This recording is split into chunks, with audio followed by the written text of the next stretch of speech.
So we will now continue in English.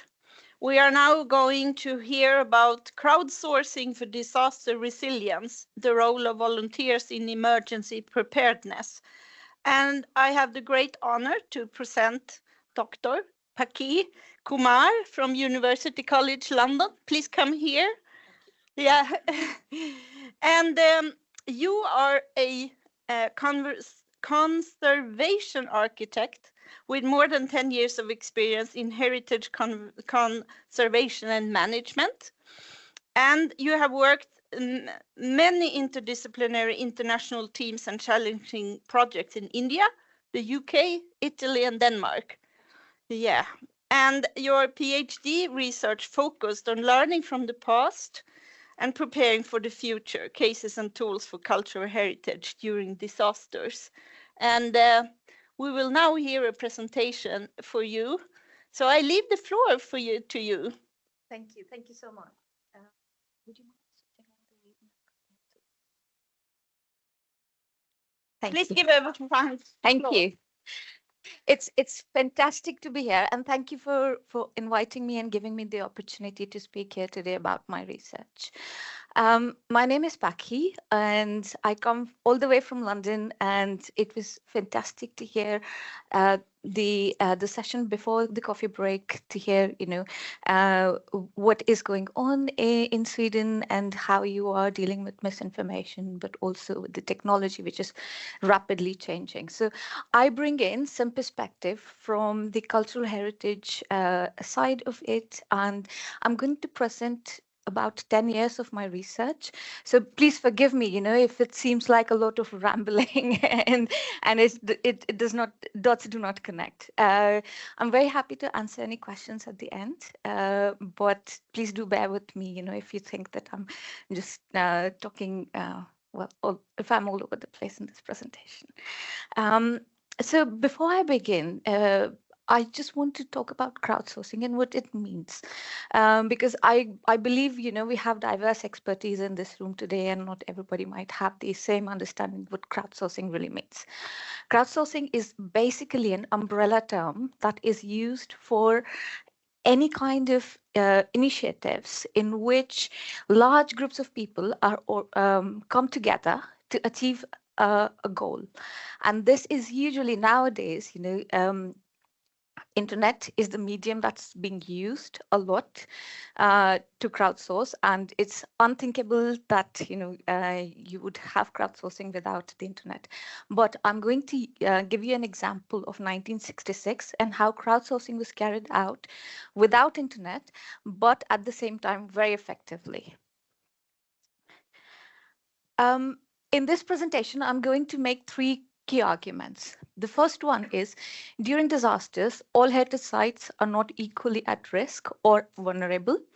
The second one is that lessons from past can help us understand engagement strategies, and that can help us motivate the crowd during disasters. And the third point is that technology, people are willing to learn new technologies to be helpful during disasters. This was quite an interesting finding, to be honest, from one of my master's student who did a dissertation on crowdsourcing during disasters. Before that, I had this preconceived notion that when a disaster strikes, time is sensitive, people want quick action, therefore, technology which is very well known and is, people are already familiar with, is something that people would want to use. But they found out that it's not true. People always want to help, and they are willing to learn new technologies. So these are the three key points I want to make in this presentation. I also want to begin with the disaster management cycle, which is, such an academic way of looking at disasters, really. Towards the end of the presentation, I will also tell you that this, in reality, on the ground, does not really work. In academia, we think of disasters as four phases, which starts with preparation. Well, not preparation, sorry, mitigation, which means that, you try and understand how can you make the impact of a disaster quite small. Then you go into preparation, wherein you see, what capacities you have, where are the risks and so on, and what measures you can take before a disaster strikes, so that when a disaster strikes, you're ready to respond. And then is the response stage, which is, I think, quite clear. And then you go on to recovery. So academics view disasters as a cycle, but in reality, when I talk about, our one of my PhD students' work, in reality, on the ground, it's basically 2 stages: before disaster and after disaster. In this cycle, crowds' involvement is very well researched in the response phase. So what happens after a disaster strikes? People come together, they want to help in any possible ways, and so on. But in any other phases, of the disaster, the involvement of crowd is quite limited, and the research on involvement of crowd is also quite limited, which means that we do not know that how cultural heritage institutions can or do bring in people in preparation or in mitigation, whether they involve their visitors, people who come in regularly, to see how they build the community around them and how they can be involved if a disaster strikes. But when a disaster strikes, people do come in and help.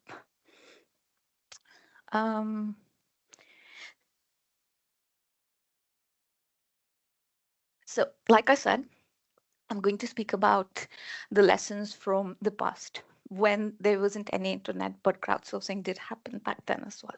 And I just finished submitting my manuscript of a book on the subject.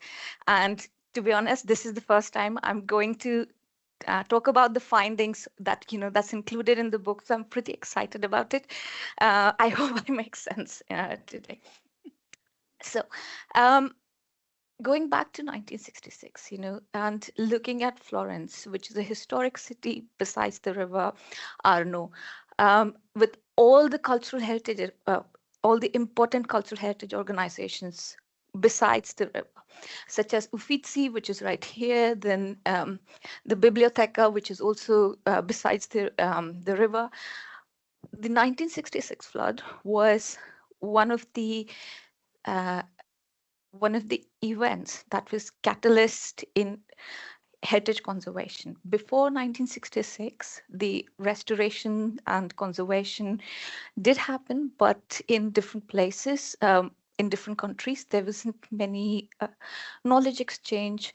But when this flood happened, Florence became a huge restoration center, wherein people from all over the world, experts from all over the world, came to Florence and helped restore heritage of Florence. And how they did it, I'll explain in a bit.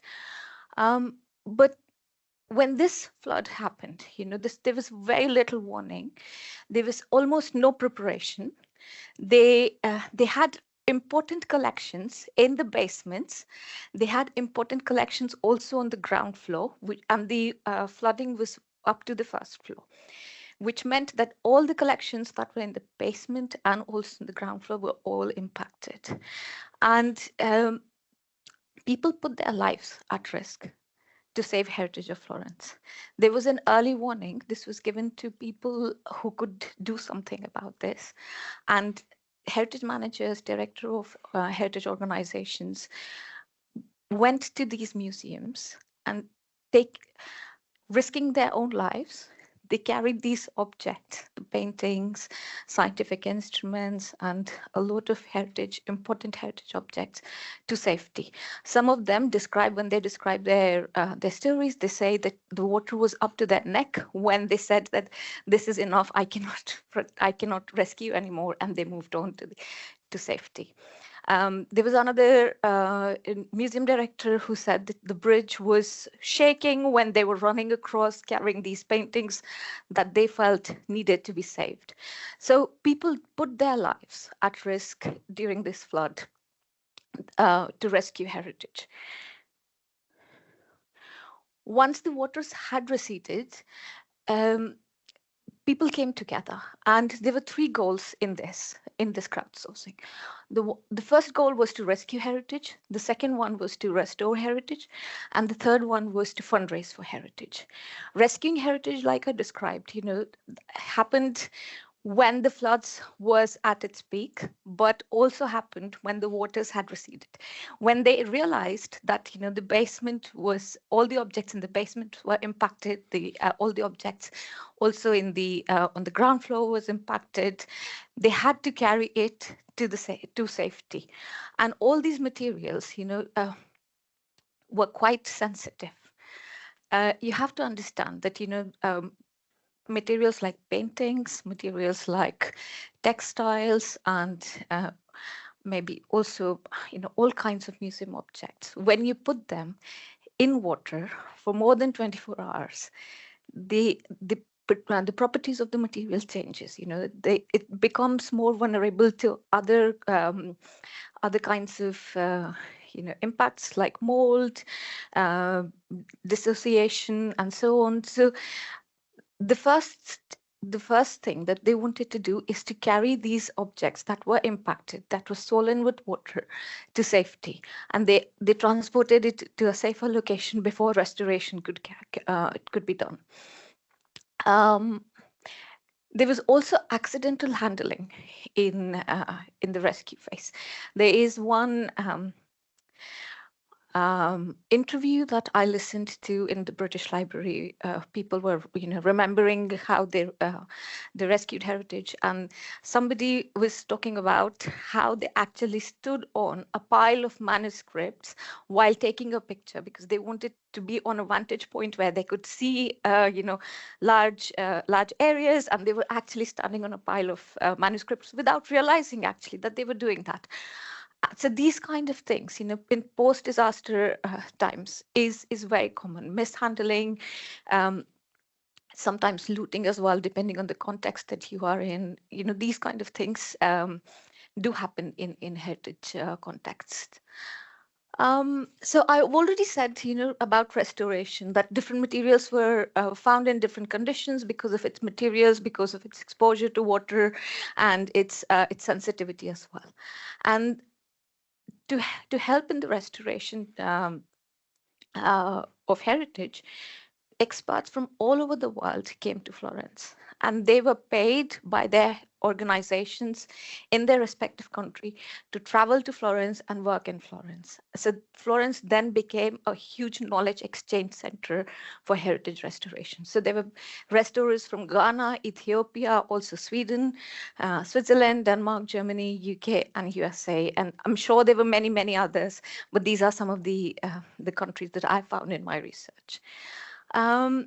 They also raised funds. So there was a committee which was formed. I'll tell you about the committee in the next slide.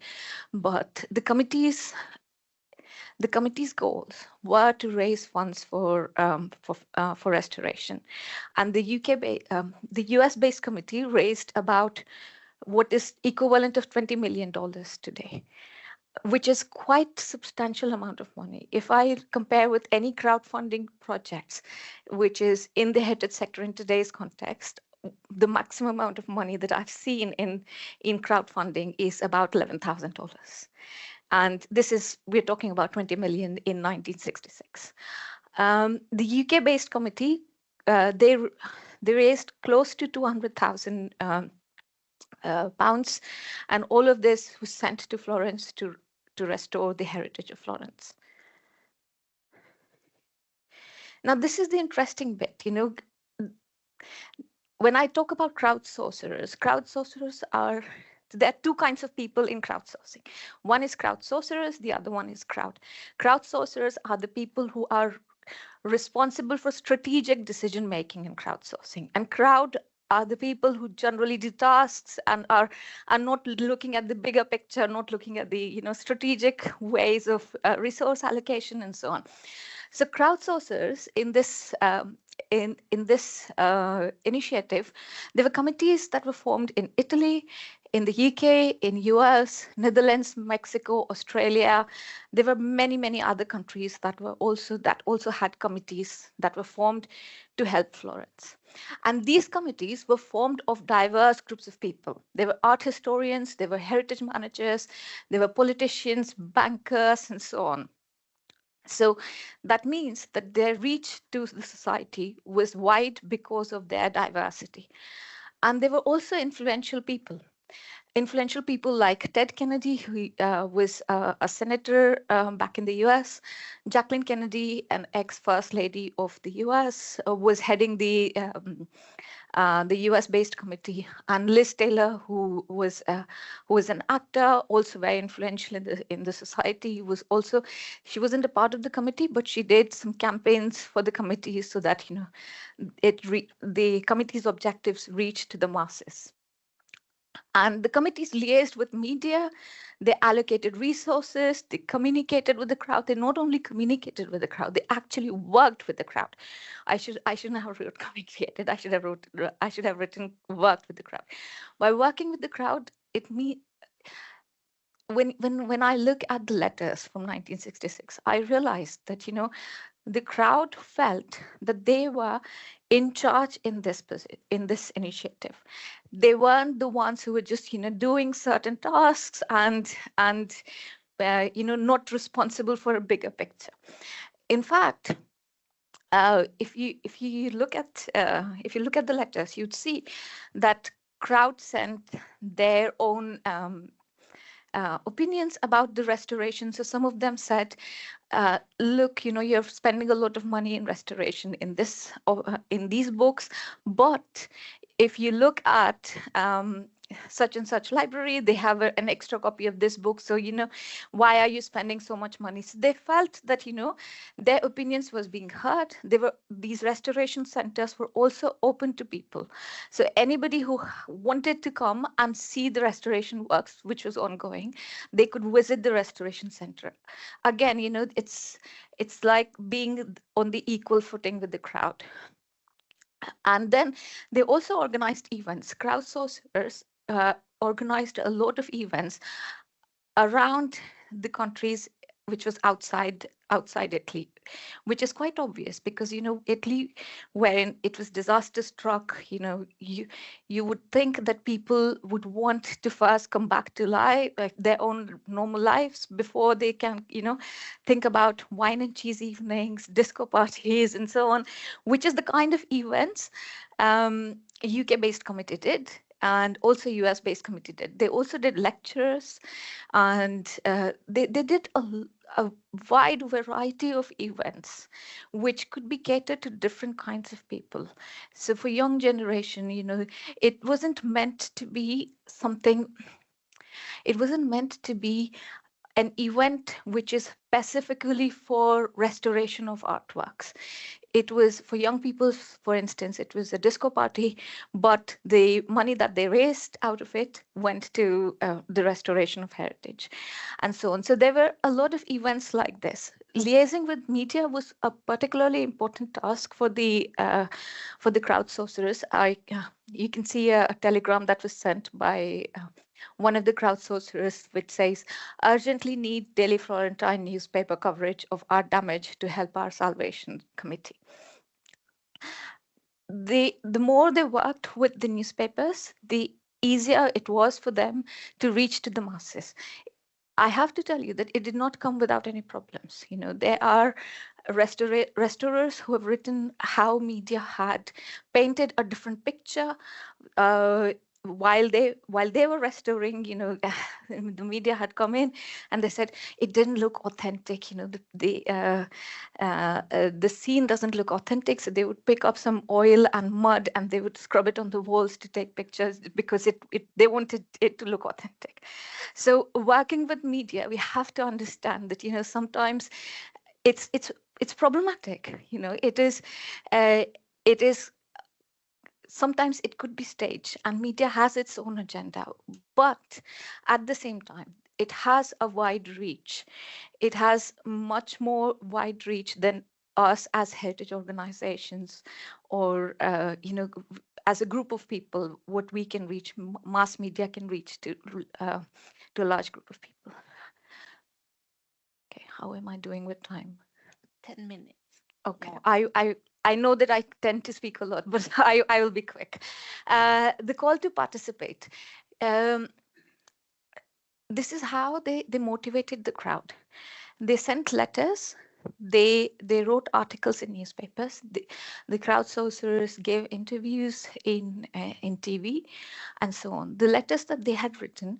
This is a letter that the Italian committee had written, and it shows you that they were comparing the floods of 1966 with the war, and telling everyone that the war had caused less damage than the flood had.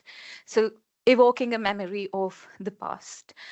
And then they were also describing the situation in the Florence, which is beyond the capacity of the government, and this is why they needed help, and so on.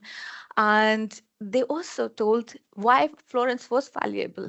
To anybody who did not know why Florence was valuable, they reminded them why Florence was valuable as a city of that represented the universal spirit of civilization and culture and art in the Western world. And then they ended the letter with a plea that, we need help. Please send us help in any form, which was also quite interesting because they did not say that, this is the help that we want. It was quite an open call wherein they said, in whatever ways you could help, just help us. And because of this call, they received money, they received knowledge, they also received materials as well, and there were volunteers who came to Florence to work in heritage restoration processes, even though they were not experts, but they came to Florence to help in restoration. This is a letter that was sent by kids who were 8 to 9 years old in the US. And when they found out that there was a disaster in Florence, they did a cake and cookie sale in their school, and the money that they raised from this cake and cookie sale, they sent to Florence, writing letters, really beautiful letters, to Professor Raggianti, who was heading the Italian committee. And if you see this letter, it says, "Is Pope hurt, and is the Vatican?" This is so innocent because they do not know the geography of Italy. They are confused between Florence and Rome and Vatican.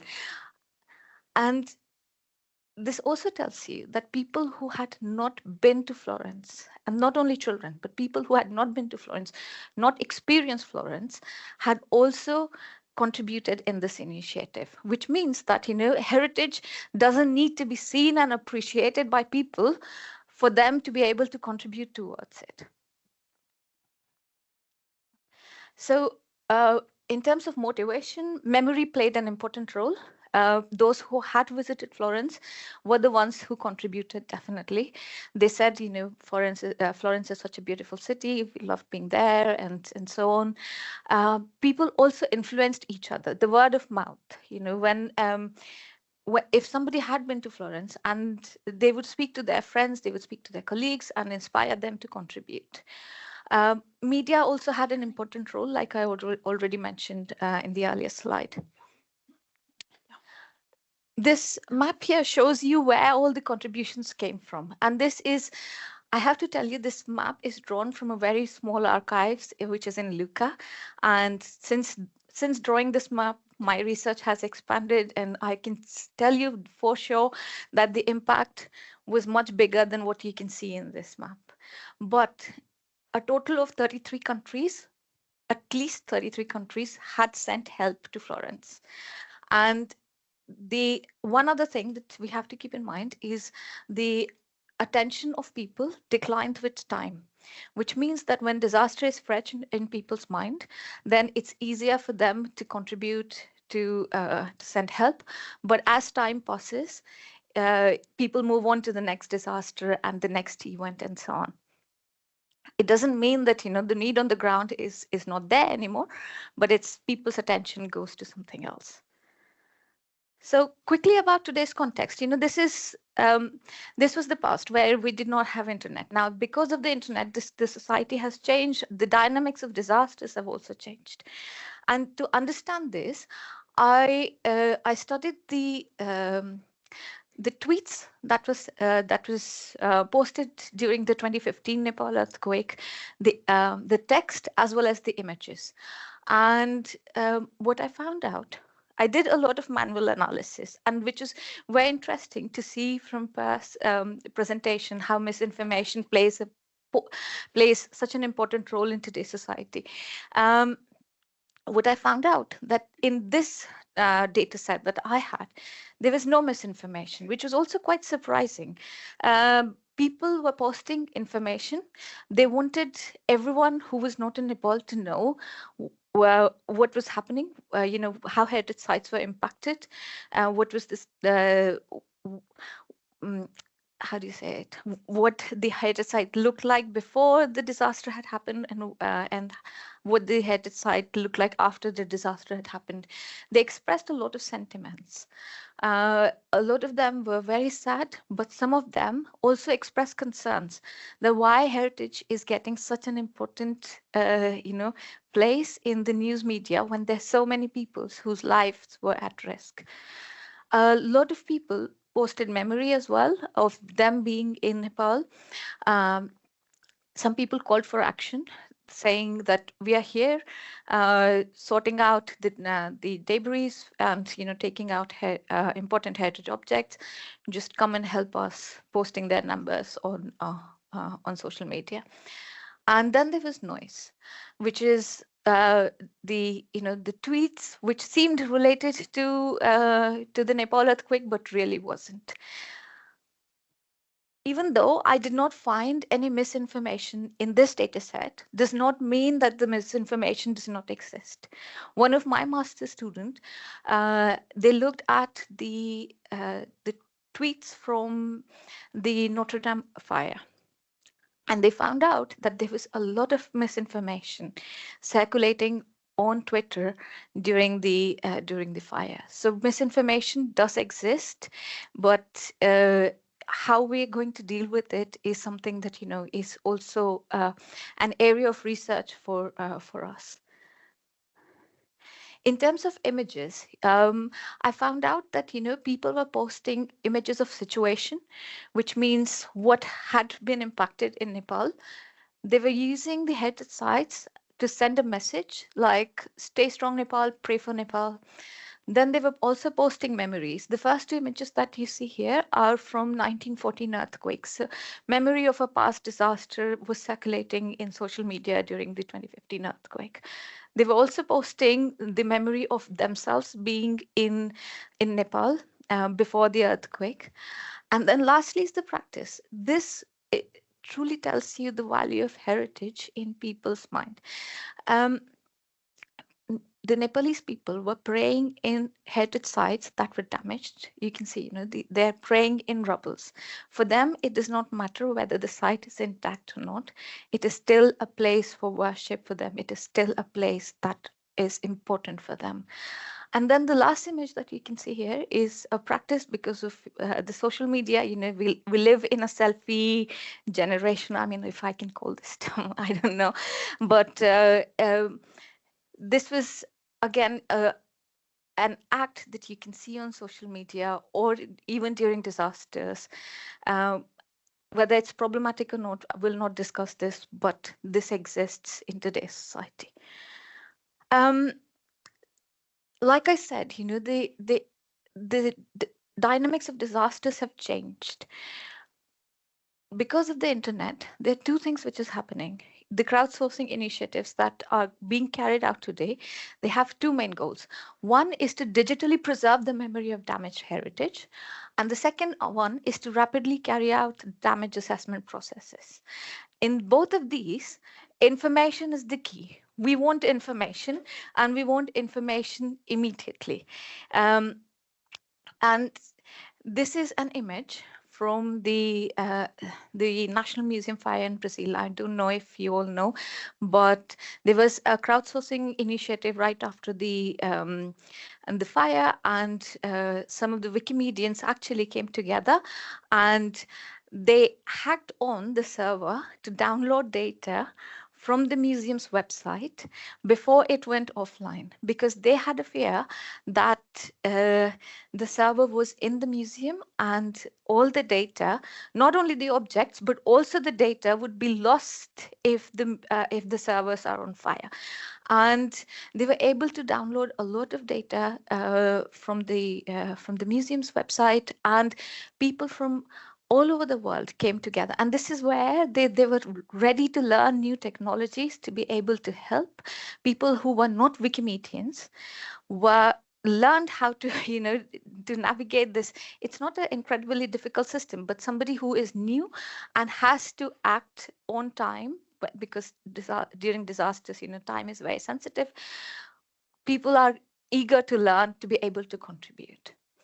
And in this case, crowdsourcing was seen as a collective act of mourning and solidarity, wherein people could come together and instead of just being sad, they could do something about this. They could, they could make a difference. However little it was, they could still make a difference.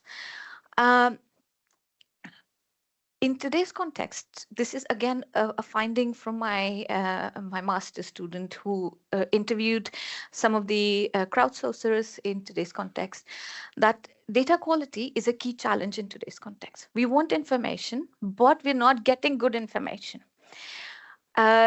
Images that are given to us, they lack full metadata, because of which we're not able to actually preserve the memory in its entirety.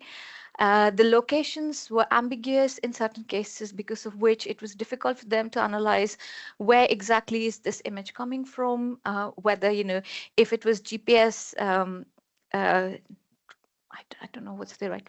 Yeah, if there were GPS coordinates, thank you very much. If there were GPS coordinates, then it would have been much easier for them to pinpoint, okay, this is the location of this image and so on.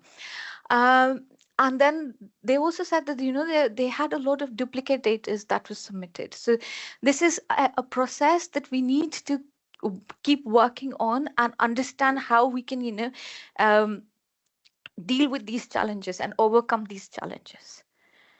And just quickly, the last point. This is the work of my PhD student who interviewed about 20 different churches. He attempted to interview more than 100 churches, but he was successful in interviewing about 20 churches on how they manage disasters. And what he found out was there are pre-disaster plans and there are post-disaster plans. The disaster management cycle, which is something that academia is so focused on, and all our works goes on looking at these 4 stages. In reality, on the ground, especially for organizations that do not have a lot of resources, that do not have a lot of capacity, for them it's pre-disaster and post-disaster. And in the cases where they have some capacity, there are only minor improvements which is followed by post-disaster. So whenever a disaster happens, they learn, okay, these things needs to be fixed, and that's it. They never take an overview of what are our plans, how are we going to mitigate, and what are our response mechanisms and so on. But it's very fragmented process. Let's just put it that way. Just reiterating the arguments that I made earlier, during disasters, all heritage sites are not equally vulnerable or at risk.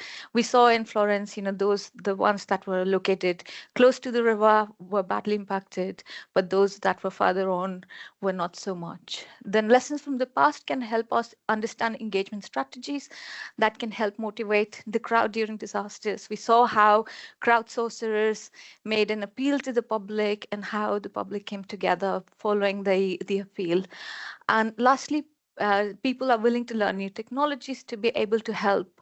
And this is a strength that, we could use as heritage organizations in our benefit. With that note, thank you very much. I hope I have not gone over time. No, exactly on time, but we don't have any time for questions. Thank you so much. Thank you. Thank you so much. So the